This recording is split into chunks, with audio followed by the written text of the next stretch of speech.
Gembati Avocado Land, mitra tani dimanapun kita berada, salam lestari. Para pekebun alpukat dimanapun saat ini kita berada, hari ini kita berada di lokasi kebun alpukat kita,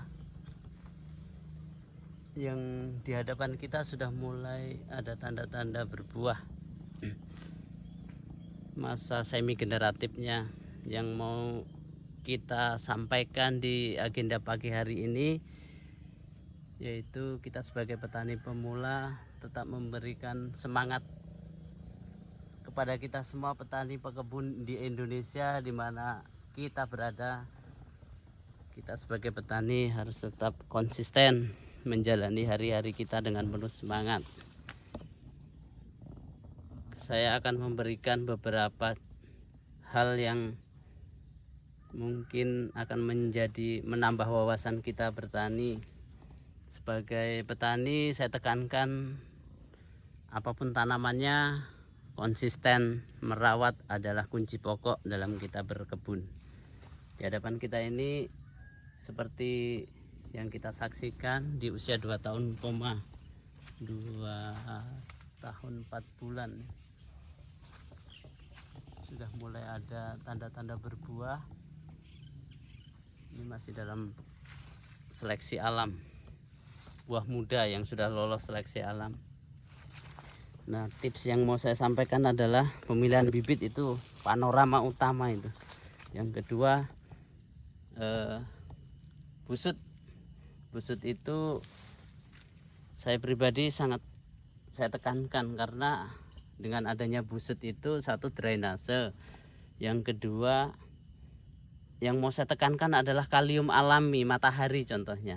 Nah, di sini kalau kita buat busut itu otomatis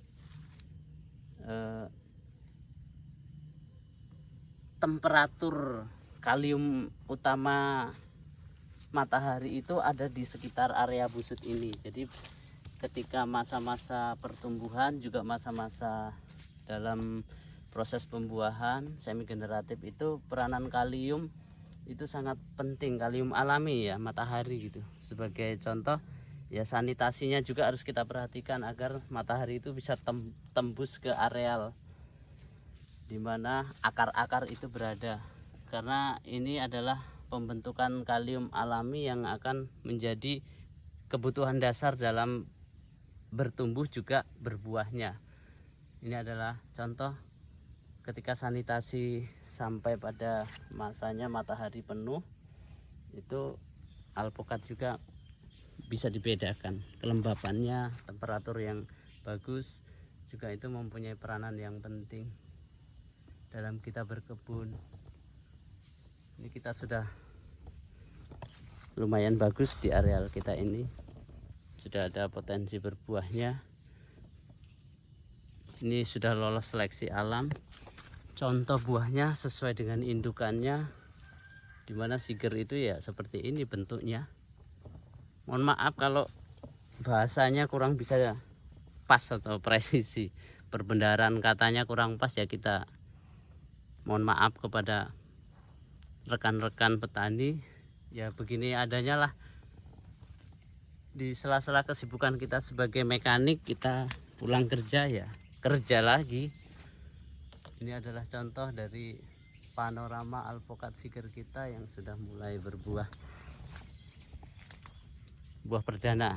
Nah, di sini juga kita mau lihat matahari yang kita bahas tadi, itu adalah kalium utama agar proses fotosintesis baik di pohon utama induknya, rantingnya, sampai pada akar itu matahari itu sangat berguna. Contohnya begini, contoh pohon yang sudah masuk masa generatif itu pohonnya gradasi ya, artinya kerak gitu loh. Apa bahasanya kalau yang lebih pasnya itu? Kan ada pohon daun yang masih hijau gitu, tapi kalau sudah gradasinya sudah beralih ke hijaunya hilang, kayak sudah mulai terlihat tua gitu, berarti fenomenanya ya sudah masuk masa-masa semi generatif. Itu contoh visualisasinya. Tapi kalau yang masih hijau kebanyakan itu masih di usia 1,5, itu pohonnya masih terlihat subur hijau gitu, gradasinya belum dapat. Ini contoh visual yang kita dapati ya, kalau sudah pohonnya kerak itu. Coba masukannya kerak itu rasanya seperti apa ya, gradasi lah mungkin ya. Ada gradasi pohon yang sudah berubah dari hijau ke pohon yang mulai ada tumbuh kembang masa generatif, ada gradasi dari glowing ke tuanya. Usia buah alpukat itu sendiri sudah beda gitu. Ini contoh yang sumber kaliumnya tercukupi, bisa kita lihat buahnya, pertumbuhannya, tunasnya, rantingnya aman. Oke, kita mau melihat contoh pohon-pohon lain yang di masa semi generatifnya juga sama. Kalau di hadapan kita ini juga ada pohon Miki. Sama hal-hal yang kita lakukan persis, pertumbuhan serta tata kelola dari pohon itu sendiri kita perhatikan sama. Dan di sini kita masih menggunakan pupuk NPK 16. Oke, kita mau lihat next di pohon berikutnya. Oke, ini adalah pohon berikutnya, di mana alpukat kita sudah juga di pohon lain sama sudah mengalami fase semi generatif. Ini terlalu banyak dompolannya ya.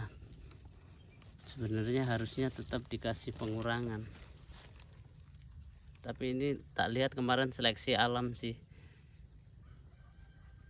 Nanti di fase pembuahan berikutnya mau kita perhatikan lebih dalam lagi detailnya pohon-pohon kita ini, agar kita perhatikan lebih mendalam lagi, karena di populasi di kebun kita ini tidak semuanya sudah berbuah, masih ada yang kembang, sudah ada yang berbuah, masih ada yang masa pertumbuhan. Ya, itulah liku-liku kita sebagai petani. Nah, seperti yang saya kemukakan tadi, perawatan yang konsisten itu menjadi sumber daya utama kita sebagai petani, agar pohon kita itu bisa tetap maksimal berbuah. Ketika berbuah juga harus kita perhatikan momentum di mana dua sisi, baik buahnya kita perhatikan kebutuhan akan buah, juga kebutuhan akan sanitasi, juga kebutuhan akan pohon, tumbuh kembang daun, kebutuhan ranting dan semuanya itu perlu kita kasihkan hal-hal yang baik. Air, kebutuhan air, kebutuhan matahari, pembenah tanah, artinya tanah itu sendiri mempunyai peranan juga yang sangat penting, sehingga ketika berbuah pohonnya tetap stabil dan hasilnya buah yang ada di pohon itu juga maksimal. Kalau untuk ukuran standarisasinya buah ya, kita kalau sudah berbuah kita spray juga. Sementara ini kita menggunakan sidametrin, insektisidanya. Kalau untuk pertumbuhan daun, bunga, buah kita pakai Milagro. Mohon maaf saya menyebutkan nama ya, karena inilah yang kita lakukan di kebun kita, kebutuhan akan tanaman. Kalau pupuk dasarnya kita masih menggunakan NPK 16. Saya belum menggunakan pupuk untuk khusus buah atau hal-hal lain, belum. Masih menggunakan pupuk-pupuk seperti NPK 16. Mungkin kemudian hari kalau nanti sudah masuk kategori pembuahan formal semuanya, kita menggunakan NPK grower kayaknya. Oke, sahabat tani dimanapun berada, ini adalah contoh kebun alpukat kita yang berada di lokasi perkebunan kita, ya plus minusnya mungkin plusnya banyak, minusnya ya mungkin yaitu yang bisa kita kasih edukasi tambahan kepada petani-petani dimanapun berada, yaitu tipsnya yang pertama, satu hal tetap saya tekankan, bibit valid. Bibit valid itu sebenarnya sederhana aja, dimana pohon produksinya sudah bagus ya turunan DNA-nya akan bagus. Yang kedua yaitu tadi sih, tidak bosan-bosan busut itu penting. Terus paparan sinar matahari juga penting. Unsur kalium baik secara alami itu ya matahari itu kalium kekal bagi saya sangat suka dengan, karena proses gradasi yang utama itu berasal dari kalium. Gradasi pohon ya, ini contoh gradasi pohon, dimana pohon yang sudah kerak tadi kalau sudah terpapar matahari terbentuklah sistem mati secara alami gitu loh. Pohonnya berubah dari pohon, misalnya contohnya pohon muda, jadi kerak gradasinya itu masuk ke kategori semi generatif dan akhirnya siap pada masa pembuahan. Ini jarak dari ke tanah ini kalau nggak kita topang bahaya, ini bisa terjadi pembusukan karena nempel tanah, tapi nanti kita aturlah. Ini masih juga, ini tidak disarankan, ini agak bongkor, ini bahasa Jawanya bongkor itu gulmanya ini sudah tadi saya sudah menemui untuk segera dialokasikan penyemprotan, karena ya di lain sisi kesibukan kita juga di kegiatan lain juga ada, tapi momentum bertaninya kita tetap semangat. Satu hal di akhir video kita itu tetap menekankan perawatan yang konsisten. 1, 2 pohon, 3 pohon itu tidak salah, tapi kesiapan ketika 1, 2 pohon kita perhatikan dengan konsisten yang baik, kedepannya kita mengalami misalnya mengebunkan skala besar itu ya ilmu-ilmu yang kita dapati dari perhatian kecil ke 1, 2 pohon itu akan menambah wawasan kita di kemudian hari untuk kita menyertakan tanaman yang skala luasnya. Oke, terima kasih masukannya kepada senior. Kalau bahasa tata cara ngomongnya kurang tepat ya mohon maaf, kita ini apa adanya menyampaikan video ini, tidak dikurangi ya tidak ditambahi. Kalau perbendaharaan katanya kurang tepat ya masukannya tetap kita terima. Oke, terima kasih mitra tani dimanapun berada. Salam lestari, salam hijau dari Gemati Avocado Land. Tetap semangat berkebun. Oke, terima kasih.